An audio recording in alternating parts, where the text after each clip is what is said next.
Build your dreams, live rich, and leave rich. Welcome to Live Rich and Leave Rich. My name is Krish, and our whole philosophy here is pretty simple. When we say live rich, we're not talking about fancy cars or lavish spending, not at all. We're talking about living a life of peace, with security and real financial confidence. And leaving rich, that's about passing on not just your wealth, but your wisdom. Now, before we really get into it, I have to say this, and it's really important. Everything we talk about today is purely for educational purposes. This is not financial advice. Please consult a SEBI-registered financial advisor to build a plan that's tailored just for you and your situation. All right, let's get started. Think of today's journey like we're climbing a ladder together, the financial freedom ladder. We're going to start right at the bottom, really getting to grips with the problems most of us face. Then, step by step, we'll build a solid foundation, figure out how to put our money to work for us, understand the bigger system that we're all a part of, and finally reach that top rung where we can truly live that rich life we talked about. Every step builds on the one before it, so I promise, by the end of this, you'll have a crystal clear roadmap.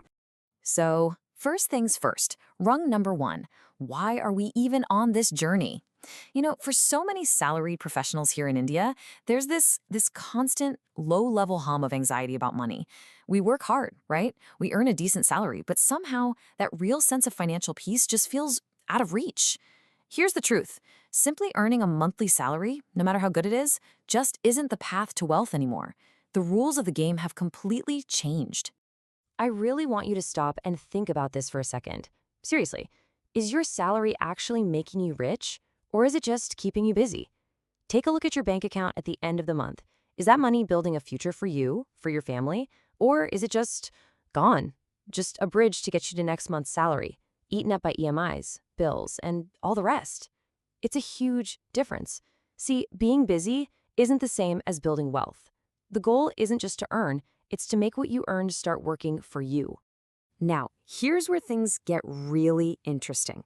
We have what I like to call a wonderful problem. Thanks to science and just better living, we've been given this amazing gift of a longer life. I mean, look at this. Back in 1950, the average life expectancy in India was just 41. Today, we're pushing past 70. That's fantastic. But, and this is a big but, it creates a huge financial challenge. Our money now has to last way longer. A retirement plan that used to need to last 10 or 15 years now has to stretch for 20, 30, maybe even more years. And while we're all busy living longer, there's this silent thief working against us every single day. Its name is inflation. I want you to picture it like a little devil sitting in your bank account, just quietly munching away at your money. That 100-rupee note that bought you a whole meal a decade ago, today, maybe it gets you a cup of coffee.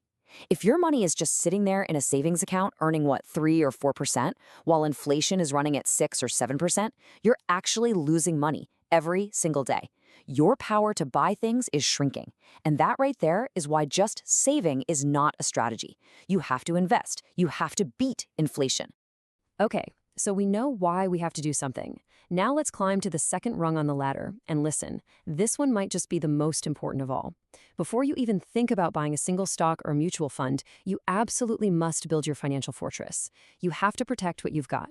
In personal finance, a strong defense is always the best offense. And this says it all, doesn't it? The very first wall of your fortress has to be health insurance. Your health and your wealth are basically two sides of the same coin.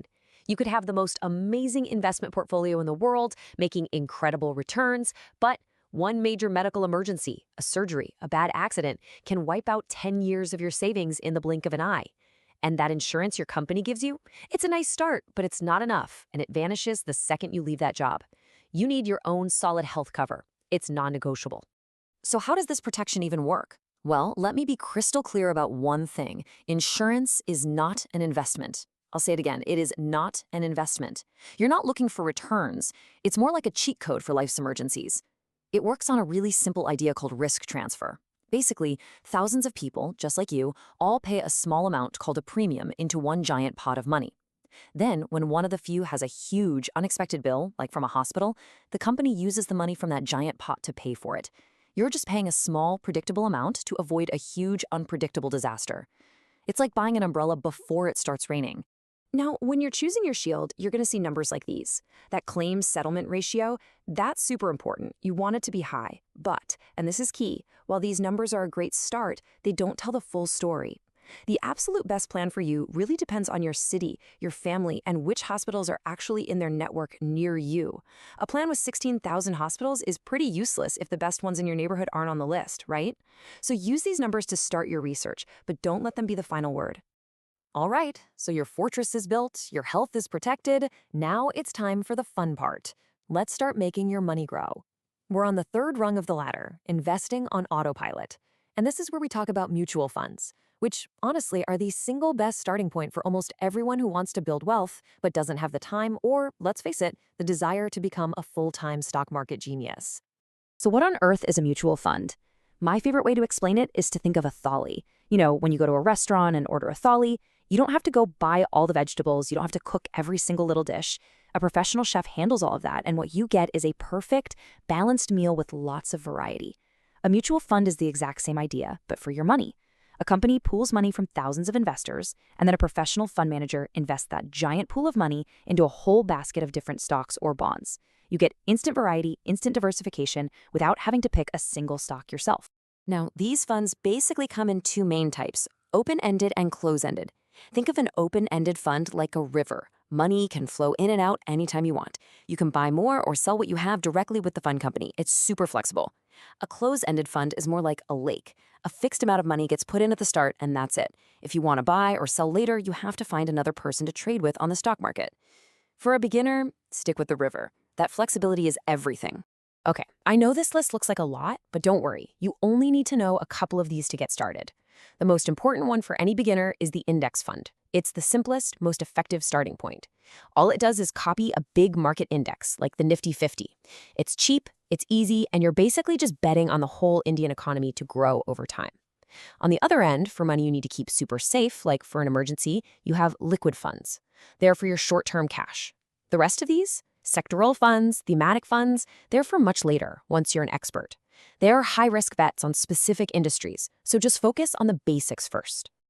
So once you've got your mutual funds going, your SIPs are running every month, you might start to feel that itch, the desire to take a bit more control.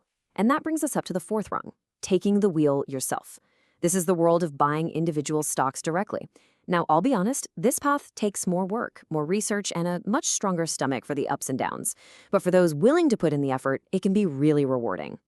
So what even is the stock market? It's just a marketplace. Seriously.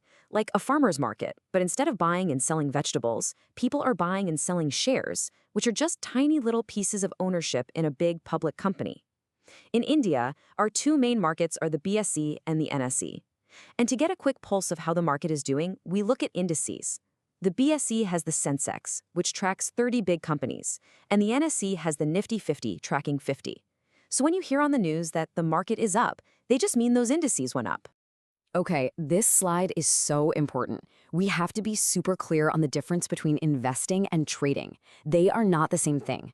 Investing is long-term. Your goal is to build wealth over many years, even decades. You study the company's health because your mindset is, I am buying a small piece of this business. Trading, on the other hand, is all short-term.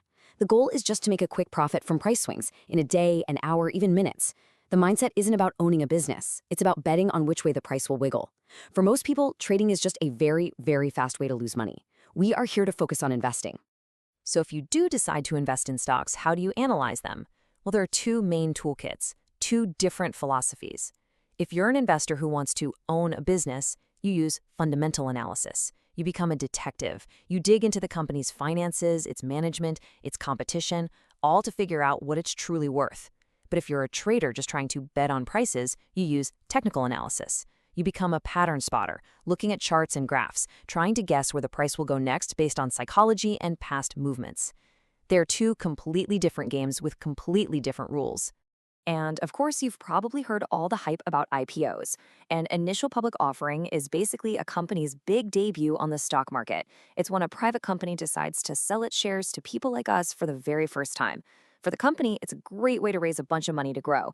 And for you, it's your first chance to become a part owner. But a word of caution. IPOs come with a lot of buzz and excitement, and they can be incredibly risky. It's so important to study the actual business behind the hype before you even think about jumping in. Okay, now let's climb to the fifth rung and zoom out a bit. Investing your hard-earned money can feel a little scary, I get it, but it's really important to know that you're not out there all alone. There's a huge ecosystem, a whole system with powerful guardians in place, all designed to keep things as safe, fair, and transparent as possible for regular investors like you and me. Understanding who these players are really helps build trust. So who are these guardians? Well, at the very top, you've got two big ones. First, there's SEBI. Think of SEBI as the market's referee. Their job is to make sure everyone plays by the rules and to protect you from fraud. They're like the police of the stock market. Then you have the RBI, the Reserve Bank of India. They're the big boss of all the other banks, and they control the flow of money in the entire country. And get this, when you buy a stock or a mutual fund, it's not just some idea floating in the air. A silent guardian called a custodian holds it for you in a super secure digital vault. The whole system has these checks and balances built right in. The things the RBI does can seem really complex and far away, but trust me, they hit your wallet directly. Here's how it works, in simple terms. The RBI looks at the whole economy, inflation, growth, everything. Based on that, it sets one key interest rate called the repo rate. That's the rate it charges banks when they borrow money from the RBI. And when that rate changes, all the other banks then change the rates they charge you for your loans and give you on your fixed deposits. So yeah, when the RBI raises rates, your home loan EMI might go up. But hey, you'll also earn a little more on your FDs. It all trickles down. And that brings us to the top of the ladder, the final and really the most important rung. We've built our fortress, we've started investing, we understand the system, but what's the point of it all? It's all so that we can live a truly rich life. And let's just come back to our main idea here. This has nothing to do with having the most money in the bank. It's about achieving that feeling, that state of peace and freedom and control. This quote, for me, just says it all. The future is expensive. There's no getting around it. Your kids' education, your retirement, healthcare, it's all going to cost a lot. But that fact is only scary for people who don't prepare. For those of us who decide to climb this ladder, who plan, who protect, and who invest systematically, the future isn't something we have to be afraid of. It's something we can actually look forward to. So what do you do now? Because knowledge without action is, well, it's useless. So here are your first 3 simple, actionable steps to start climbing this ladder today. First, build your fortress. This week, sit down and review your family's health insurance. Second, understand your money. Just create a simple budget and see where your salary is actually going. You might be surprised. And third, start small. Just begin your first systematic investment plan, an SIP, in a simple Nifty 50 index fund. The amount doesn't matter nearly as much as the habit. Just start, because the biggest financial risk you can ever take isn't a market crash. It's the risk of doing nothing at all. What is inaction costing you? Make sure you check out the Legacy Diary link in the description. And if you found this valuable, please subscribe, like, and share. Live rich and leave rich.